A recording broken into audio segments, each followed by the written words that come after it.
বাড়িতে পুলিশ এসে সবাইকে বলে রাতে আপনাদের মেয়ে একটা ক্যাব বুক করে নাইট ক্লাবে যায়, সেখান থেকে একটি ছেলের সাথে পালিয়ে যায়। সূর্য বলে ছেলে, ওই ছেলেকে কি আপনারা চিনতে পেরেছেন? পুলিশ বলে না, দেখুন আপনাদের মেয়ে অ্যাডিক্টেড, ও যদি নিজের ইচ্ছে যায় তাহলে তো আর আমাদের কিছু করার থাকে না।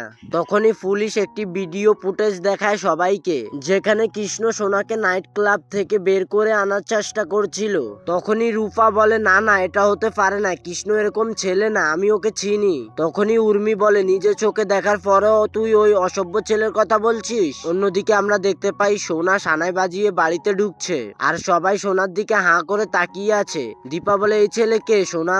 রুডি বলে আপনার জামাই শাশুড়ি মা। সূর্য বলে বাড়াবাড়ি হচ্ছে, এক থাপ্পড়ে তো সব দাঁতগুলো ফেলে দেবো। সূর্য বলে ওকে বাড়ি থেকে বের করে দাও। সোনা বলে ওকে বের করে দিলে আমিও বাড়ি থেকে বেরিয়ে যাব।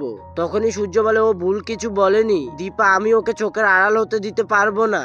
একটা জিনিস ঘটিয়ে ফেলেছে, সেটা ঘটে গেছে। কাকিয়া বলে মেয়েটা তখন থেকে দাঁড়িয়ে আছে, উর্মি তুমি গিয়ে বরণ ডালা নিয়ে আসো। দীপা বলে না, কেউ বরণ করবে না, এই বিয়ে আমি মানি না। তো বন্ধুরা, এখানে এই পর্বটি শেষ হয়ে যায়। নতুন পর্ব দেখতে এখনই চ্যানেলটি সাবস্ক্রাইব করুন।